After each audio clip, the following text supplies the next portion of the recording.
All right, today we are stepping right onto the battlements of Dunsinane and Castle to watch the final, spectacular collapse of a king.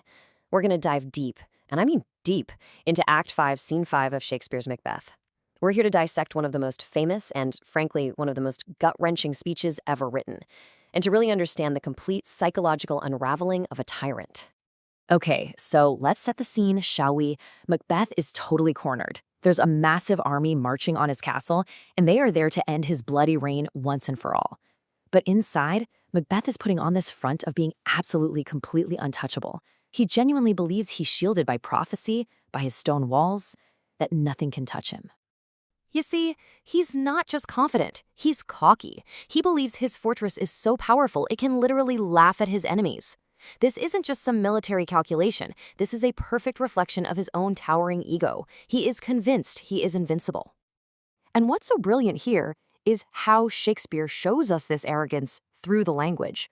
When Macbeth says the castle will laugh a siege to scorn, that's personification. It makes the building itself seem alive and mocking, just like him. And then he says, "I have supped full with horrors." Wow, what a metaphor. He's basically saying he's become so numb, so used to violence and death, that there is nothing left in the world that can possibly shock him anymore. But then, a sound cuts through all that bravado. From somewhere deep within the castle, a cry of women is heard. It's such a small detail, but you know what? It is the first real crack in that armor of indifference he's built around himself. This is the moment when the real world, the world of human pain, finally breaks into his fortress of denial. And the news that follows is delivered with just brutal, brutal simplicity. There's no poetry, no ceremony, no warning, just a cold, hard fact that completely shatters the world Macbeth has made for himself. The one person who was right there with him from the very beginning of this dark, bloody journey is gone. So how does Macbeth react? You might expect a scream or tears, right? Nope. He responds with one of the most chillingly ambiguous lines in the entire play. His reaction is so detached, it just forces you to wonder, what on earth is going on inside this man's head right now? His words are just fascinating because you can read them in two completely different ways. On one hand, it could be pure, cold nihilism. Well, she would have died eventually anyway, so what? But on the other hand, you could see a flicker of the man he used to be. A man so overwhelmed that he's just thinking, she should have died at a different time, a time when I could actually have a moment to grieve for her. That ambiguity shows us a mind that's either gone completely numb or is just so profoundly, tragically broken. And that news, that moment of cold reaction, that's the trigger. That's what unlocks the floodgates. It sends him spiraling into his famous soliloquy. This is the moment the arrogant tyrant just vanishes, and what's left is a man staring straight into the abyss, realizing the absolute meaninglessness of everything he's done. I mean, just listen to the rhythm of those opening lines. The repetition of tomorrow isn't hopeful. It's a slog. It's a monotonous, endless, torturous grind. He sees the future not as some grand opportunity, but as this slow, creeping, pointless parade of one identical day after another. This is just a masterclass in how Shakespeare uses the very structure of his poetry to create feeling. That repetition feels relentless, right? And the line itself has 11 syllables, which breaks the normal rhythm of the play. It's jarring and off-kilter, just like Macbeth's own broken state of mind. And that hard P sound in petty pace, that's plosive alliteration, and it makes him sound like he's spitting the words out with pure, bitter disgust. So, what is this philosophy that Macbeth has finally reached? It's nihilism.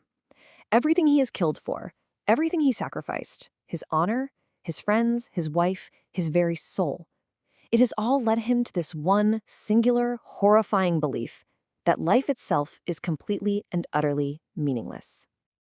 And then Macbeth just unleashes this series of devastating metaphors to try and describe just how pointless he believes our existence is. He's literally commanding life to just extinguish itself, like blowing out a candle. Let's break these down because each one just strips life of any value. Brief candle. Life is fragile, it's short, and poof, it can be snuffed out in an instant. A walking shadow.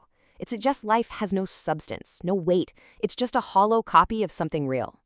and then a poor player. This is amazing. He's basically saying we're all just bad actors in a play, full of fake passion and drama that at the end of the day means nothing. And here it is, his final verdict on everything. After all the murder, the prophecies, the crown, the paranoia, and all the horror, his grand realization is that life is nothing more than a chaotic, nonsensical story told by a fool. It's loud, it's violent, but in the end, it has no point whatsoever. So what happens after a person reaches that kind of rock-bottom despair? Well, for Macbeth, this realization doesn't lead to him surrendering. No, it leads to a desire for total and complete annihilation. Not just for himself, but for everything. He's tired of the sun. He's tired of the very cycle of life itself. This is his absolute lowest point. Now that he's realized his own life is meaningless, he wishes the entire universe would just be unmade. He's ready for the end of everything. You know, in classic Greek tragedy, there is actually a name for this moment. It's called agnoresis. It's that moment of terrible recognition where the hero finally sees the cold, hard truth of his situation and what he's become. For Macbeth, this speech isn't just him feeling sad. It's his horrific moment of clarity. And this brings us to the ultimate question that Shakespeare just leaves hanging in the air for us. After we witness this profound, soul-crushing despair from a man who has caused so much suffering, a man who is called a butcher, what are we supposed to feel? See, the whole idea of a tragedy, as the philosopher Aristotle defined it way back when, isn't just about watching a great person fall. It's about their fall creating a powerful emotional reaction in us, the audience. We're supposed to feel fear that this could happen, and we're supposed to feel pity for the person it happened to. And so that is the final tricky question. Macbeth is a mass murderer. He is a tyrant who plunged his entire country into darkness. And yet, in this one raw, unfiltered moment, Shakespeare shows us the soul of a man who is completely crushed by the meaninglessness of his own evil deeds. So does that profound suffering earn him our pity? Can we feel sorry for him? Or should we? That's the complex, unsettling genius of the play. It never gives you an easy answer.